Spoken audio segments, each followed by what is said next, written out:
This is Auditory Anthology, a podcast featuring the best sci-fi short fiction. I'm your curator, Keith Conrad. We release new stories every Tuesday and Thursday. If you like what you hear, I hope you'll take the time to rate and review our show on your podcast player of choice, and be sure to recommend it to a friend. That'll help us grow the podcast and continue to share these stories with you every week. You can also support the show by subscribing to our new Substack at auditoryanthology.substack.com. By becoming a paid subscriber, you'll help keep the stories coming. You'll also get every episode completely commercial-free, and you can vote on which story we'll feature in upcoming episodes. If you have a story you'd like to contribute to the series, you can visit submissions.soundconceptmedia.com or just follow the link in the show notes. In this episode, we're sharing The Remarkable Case of Davidson's Eyes by H.G. Wells. A scientific experiment goes awry, leaving a man trapped between two worlds and forcing science to confront the limits of perception.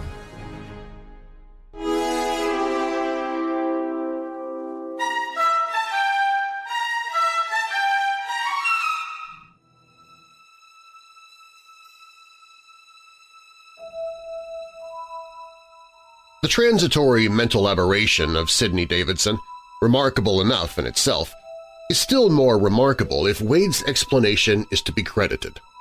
It sets one dreaming of the honest possibilities of intercommunication in the future, of spending an intercalary 5 minutes on the other side of the world, or being watched in our most secret operations by unsuspected eyes. It happened that I was the immediate witness of Davidson's seizure, and so it falls naturally to me to put the story upon paper. When I say that I was the immediate witness of his seizure, I mean that I was the first on the scene. The thing happened at the Harlow Technical College, just beyond the highway archway. He was alone in the larger laboratory when the thing happened. I was in a smaller room where the balances are, writing up some notes. The thunderstorm had completely upset my work, of course. It was just after one of the louder peals that I thought I heard some glass smash in the other room. I stopped writing and turned around to listen. For a moment, I heard nothing. The hail was playing the devil's tattoo on the corrugated zinc of the roof. Then came another sound, a smash. No doubt of it this time. Something heavy had been knocked off the bench. I jumped up at once and went and opened the door leading into the big laboratory. I was surprised to hear a queer sort of laugh and saw Davidson standing unsteadily in the middle of the room with a dazzled look on his face. My first impression was that he was drunk. He did not notice me. He was clawing out at something invisible a yard in front of his face. He put out his hand slowly, rather hesitatingly, and then clutched nothing. "What's come to it?" he said. He held up his hands to his face, fingers spread out. "Great Scott!" he said. The thing happened 3 or 4 years ago, and everyone swore by that personage. Then he began raising his feet clumsily, as though he had expected to find them glued to the floor. "Davidson!" cried I. "What's the matter with you?" He turned round in my direction and looked about for me. He looked over me and at me and on either side of me without the slightest sign of seeing me. "Waves," he said, "and a remarkably neat schooner. I'd swear that was Bellows' voice. Hello!" he shouted suddenly at the top of his voice. I thought he was up to some foolery. Then I saw littered about his feet the shattered remains of the best of our electrometers.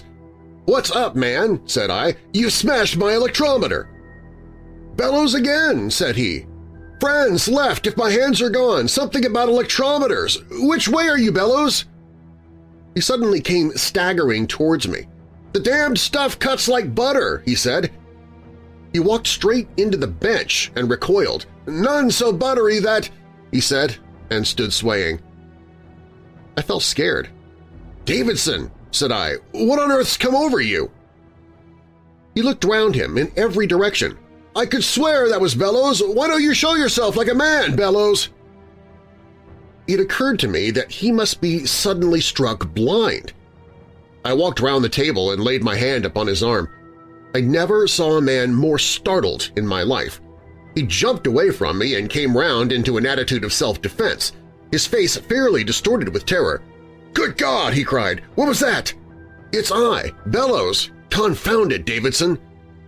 He jumped when I answered him and stared, how can I express it, right through me. He began talking not to me but to himself. "Here in broad daylight, on a clear beach, not a place to hide in." He looked about him wildly. "Here, I'm off!" He suddenly turned and ran headlong into the big electromagnet, so violently that, as we found afterwards, he bruised his shoulder and jawbone cruelly. At that he stepped back a pace and cried out with almost a whimper, "What in heaven's name has come over me?" He stood, blanched with terror and trembling violently, with his right arm clutching his left, where that had collided with the magnet. By that time I was excited and fairly scared. "Davidson," said I, "don't be afraid." He was startled at my voice, but not so excessively as before. I repeated my words in as clear and as firm a tone as I could assume. "Bellows," he said, "is that you? Can't you see it's me?" He laughed. "I can't even see myself. Where the devil are we?" "Here," said I, "in the laboratory." "The laboratory?" he answered in a puzzled tone, and put his hand to his forehead. "I was in the laboratory till that flash came, but I'm hanged if I'm there now. What ship is that?" "There's no ship," said I. "Do be sensible, old chap." "No ship," he repeated, and seemed to forget my denial forthwith. "I suppose," said he slowly, "we're both dead, but the rummy part is I feel just as though I still had a body. Don't get used to it all at once, I suppose. The old shop was struck by lightning, I suppose. Jolly quick thing, Bellows, eh?" "Don't talk nonsense. You're very much alive. You are in a laboratory blundering about. You just smashed a new electrometer. I don't envy you when Boyce arrives." He stared away from me towards the diagram of cryohydrates. "I must be deaf," said he. "They fired a gun, for there goes the puff of smoke, and I never heard a sound." I put my hand on his arm again, and this time he was less alarmed. "We seem to have sort of invisible bodies," said he. "By Jove, there's a boat coming round the headland. It's very much like the old life after all, in a different climate." I shook his arm. "Davidson!" I cried. "Wake up!" It was just then that Boyce came in. So soon as he spoke, Davidson exclaimed, "Old Boyce, dead too! What a lark!" I hastened to explain that Davidson was in a kind of somnambulistic trance. Boyce was interested at once. We both did all we could to rouse the fellow out of his extraordinary state. He answered our questions and asked us some of his own, but his attention seemed distracted by his hallucination about a beach and a ship. He kept interpolating observations concerning some boat and the davits and sails filling with the wind. It made one feel queer in the dusky laboratory to hear him saying such things. He was blind and helpless.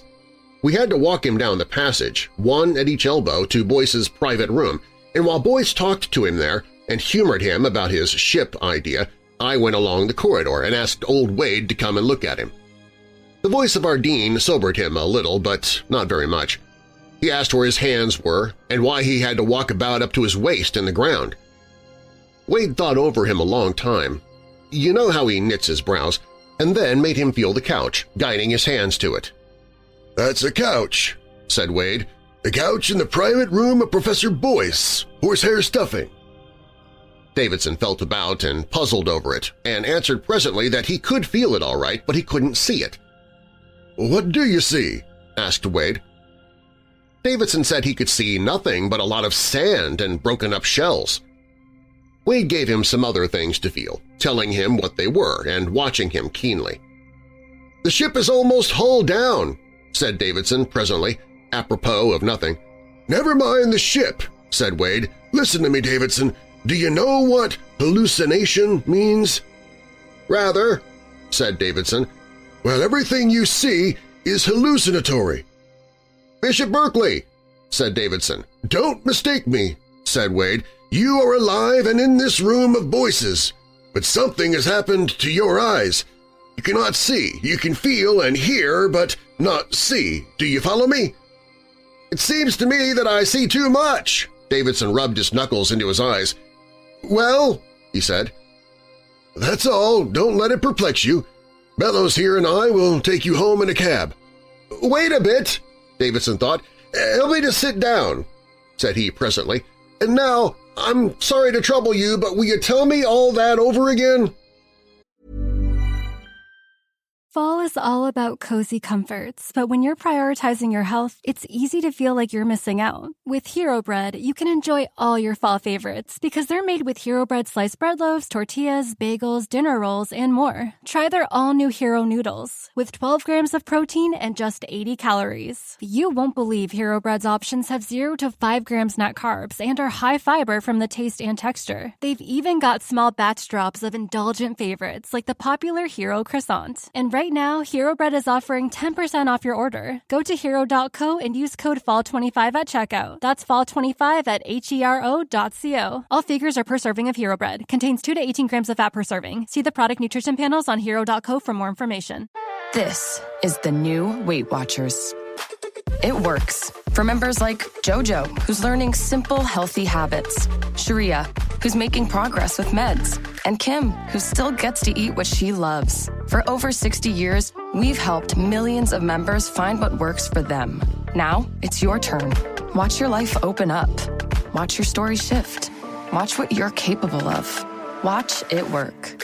Get started today at WeightWatchers.com. Wade repeated it very patiently. Davidson shut his eyes and pressed his hands upon his forehead. "Yes," said he, "it's quite right. Now my eyes are shut and I know you're right. That's you, Bellows, sitting by me on the couch. I'm in England again, and we're in the dark." Then he opened his eyes. "And there," said he, "is the sun just rising and the yards of the ship and a tumbled sea and a couple of birds flying. I never saw anything so real. And I'm sitting up to my neck in a bank of sand." He bent forward and covered his face with his hands. Then he opened his eyes again. "Dark sea and sunrise, and yet I'm sitting on a sofa in old Boyce's room. God help me!" That was the beginning. For 3 weeks this strange affection of Davidson's eyes continued unabated. It was far worse than being blind. He was absolutely helpless and had to be fed like a newly hatched bird and led about and undressed. If he attempted to move, he fell over things or struck himself against walls or doors. After a day or so, he got used to hearing our voices without seeing us and willingly admitted he was at home and that Wade was right in what he told him. My sister, to whom he was engaged, insisted on coming to see him and would sit for hours every day while he talked about this beach of his. Holding her hand seemed to comfort him immensely. He explained that when we left the college and drove home, he lived in Hampstead Village. It appeared to him as if we drove right through a sandhill. It was perfectly black until he emerged again, and through rocks and trees and solid obstacles, and when he was taken to his own room it made him giddy and almost frantic with the fear of falling because going upstairs seemed to lift him 30 or 40 feet above the rocks of his imaginary island. He kept saying he should smash all the eggs. The end was that he had to be taken down into his father's consulting room and laid upon a couch that stood there. He described the island as being a bleak kind of place on the whole, with very little vegetation except some peaty stuff and a lot of bare rock. There were multitudes of penguins, and they made the rocks white and disagreeable to see. The sea was often rough, and once there was a thunderstorm, and he lay and shouted at the silent flashes. Once or twice seals pulled up on the beach, but only on the first 2 or 3 days. He said it was very funny the way in which the penguins used to waddle right through him and how he seemed to lie among them without disturbing them. I remember one odd thing, and that was when he wanted very badly to smoke. We put a pipe in his hands, he almost poked his eye out with it, and lit it. But he couldn't taste anything. I've since found it's the same with me. I don't know if it's the usual case that I cannot enjoy tobacco at all unless I can see the smoke. But the queerest part of his vision came when Wade sent him out in a bath chair to get fresh air. The Davidsons hired a chair and got that deaf and obstinate dependent of theirs, Widgery, to attend to it. Widgery's ideas of healthy expeditions were peculiar. My sister, who'd been to the dog's home, met them in Camden Town toward King's Cross. Widgery trotting along complacently and Davidson, evidently most distressed, trying in his feeble, blind way to attract Widgery's attention. He positively wept when my sister spoke to him. "Oh, get me out of this horrible darkness," he said, feeling for her hand. "I must get out of it, or I shall die." He was quite incapable of explaining what was the matter, but my sister decided he must go home, and presently, as they went uphill towards Hampstead, the horror seemed to drop from him. He said it was good to see the stars again, though it was then about noon and a blazing day. "It seemed," he told me afterwards, "as if I was being carried irresistibly towards the water. I was not very much alarmed at first. Of course, it was night there, a lovely night." "Of course?" I asked, but that struck me as odd. "Of course," said he. "It's always night there when it is day here. Well, we went right into the water, which was calm and shining under the moonlight, just a broad swell that seemed to grow broader and flatter as I came down into it. The surface glistened just like a skin. It might have been empty space underneath for all I could tell to the contrary. Very slowly, for I rode slanting into it, the water crept up to my eyes. Then I went under and the skin seemed to break and heal again about my eyes.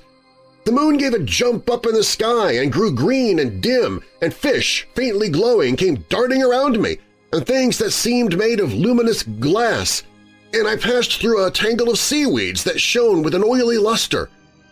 And so I drove down into the sea, and the stars went out one by one, and the moon grew greener and darker, and the seaweed became a luminous purple-red. It was all very faint and mysterious, and everything seemed to quiver. And all the while I could hear the wheels of the bath chair creaking and the footsteps of people going by, and a man in the distance selling the special Pall Mall. I kept sinking down deeper and deeper into the water. It became inky black about me. Not a ray from above came down into that darkness, and the phosphorescent things grew brighter and brighter. The snaky branches of the deeper weeds flickered like the flames of spirit lamps, but after a time there were no more weeds. The fishes came staring and gaping towards me and into me and through me. I never imagined such fishes before. They had lines of fire along the sides of them as though they had been outlined with a luminous pencil, and there was a ghastly thing swimming backwards with a lot of twining arms. And then I saw, coming very slowly towards me through the gloom, a hazy mass of light that resolved itself as it drew nearer into multitudes of fishes, struggling and darting around something that drifted. I drove on straight towards it, and presently I saw in the midst of the tumult and by the light of the fish a bit of splintered spar looming over me, and a dark hull tilting over, and some glowing phosphorescent forms that were shaken and writhed as the fish bit at them. Then it was I began to try to attract Widgery's attention. A horror came upon me. Ugh! I should have driven right into those half-eaten things. If your sister had not come, they had great holes in them, Bellows, and… never mind, but it was ghastly. Need to restock inventory, cover seasonal dips, or manage payroll? OnDeck's small business line of credit provides immediate access to funds, up to $200,000, exactly when your business needs it. With flexible draws, transparent pricing, and full control over repayment, you can tackle unexpected expenses without missing a beat. Apply today at OnDeck.com, and funds could be available as soon as tomorrow. Depending on certain loan attributes, your business loan may be issued by OnDeck or Celtic Bank. OnDeck does not lend in North Dakota. All loans and amounts subject to lender approval. For 3 weeks, Davidson remained in this singular state, seeing what at the time we imagined was an altogether phantasmal world, and stone blind to the world around him. Then one Tuesday when I called, I met old Davidson in the passage. "He can see his thumb," the old gentleman said in a perfect transport.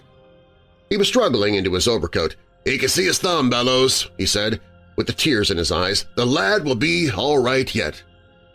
I rushed into Davidson. He was holding up a little book before his face and looking at it and laughing in a weak kind of way. "It's amazing," said he. "There's a kind of patch come there."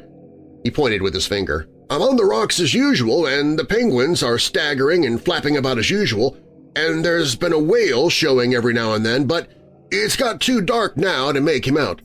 But put something there and I see it. I do see it. It's very dim and broken in places, but I see it all the same, like a faint specter of itself. I found it out this morning while they were dressing me. It's like a hole in this infernal phantom world. Just put your hand by mine. No, not there. Ah, yes, I see it. The base of your thumb and a bit of cuff. It looks like the ghost of a bit of your hand sticking out of the darkling sky. Just by it there's a group of stars like a cross coming out." From that time, Davidson began to mend. His account of the change, like his account of the vision, was oddly convincing. Over patches of his field of vision, the phantom world grew fainter, grew transparent, as it were, and through these translucent gaps he began to see dimly the real world about him. The patches grew in size and number, ran together and spread until only here and there were blind spots left upon his eyes. He was able to get up and steer himself about, feed himself once more, read, smoke, and behave like an ordinary citizen again. At first it was very confusing to him to have these two pictures overlapping each other like the changing views of a lantern. But in a little while he began to distinguish the real from the illusory. At first he was unfeignedly glad and seemed only too anxious to complete his cure by taking exercises and tonics. But as that odd island of his began to fade away from him, he became queerly interested in it. He wanted particularly to go down into the deep sea again, and would spend half his time wandering about the low-lying parts of London trying to find the waterlogged wreck he had seen drifting. The glare of real daylight very soon impressed him so vividly as to blot out everything of his shadowy world. But of a nighttime, in a darkened room, he could still see the white splashed rocks of the island and the clumsy penguins staggering to and fro. But even these grew fainter and fainter. And at last, soon after he married my sister, he saw them for the last time. And now to tell of the queerest thing of all. About 2 years after his cure, I dined with the Davidsons, and after dinner a man named Atkins called in. He's a lieutenant in the Royal Navy and a pleasant, talkative man. He was on friendly terms with my brother-in-law and was soon on friendly terms with me.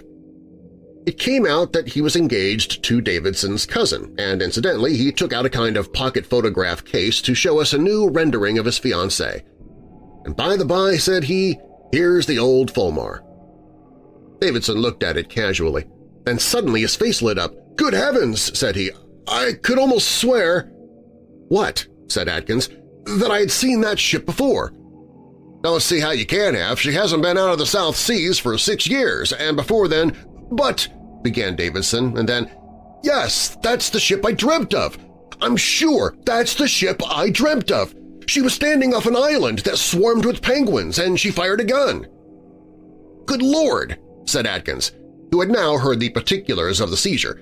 "How the deuce could you dream that?"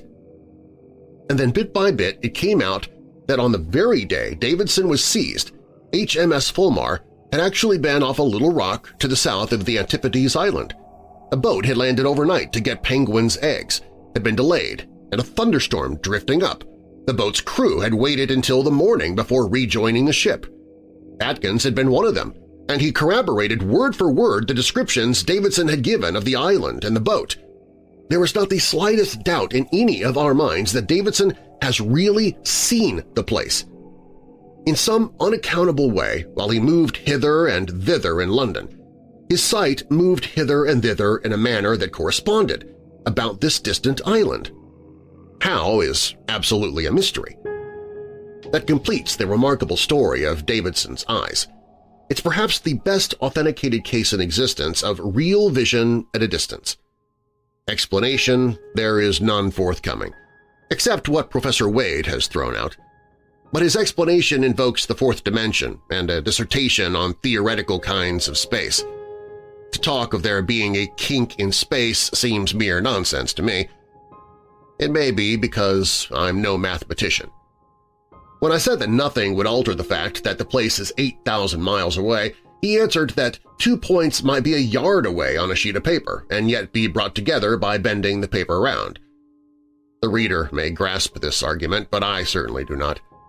His idea seems to be that Davidson, stooping between the poles of the big electromagnet, had some extraordinary twist given to his retinal elements through the sudden change in the field of force due to the lightning. He thinks, as a consequence of this, that it may be possible to live visually in one part of the world while one lives bodily in another. He even made some experiments in support of his views, but so far he has simply succeeded in blinding a few dogs. I believe that is the net result of his work, though I have not seen him for some weeks. Latterly, I've been so busy with my work in connection with the St. Pancras installation that I've had little opportunity of calling to see him. But the whole of his theory seems fantastic to me. The facts concerning Davidson stand on an altogether different footing. I can testify personally to the accuracy of every detail I have given.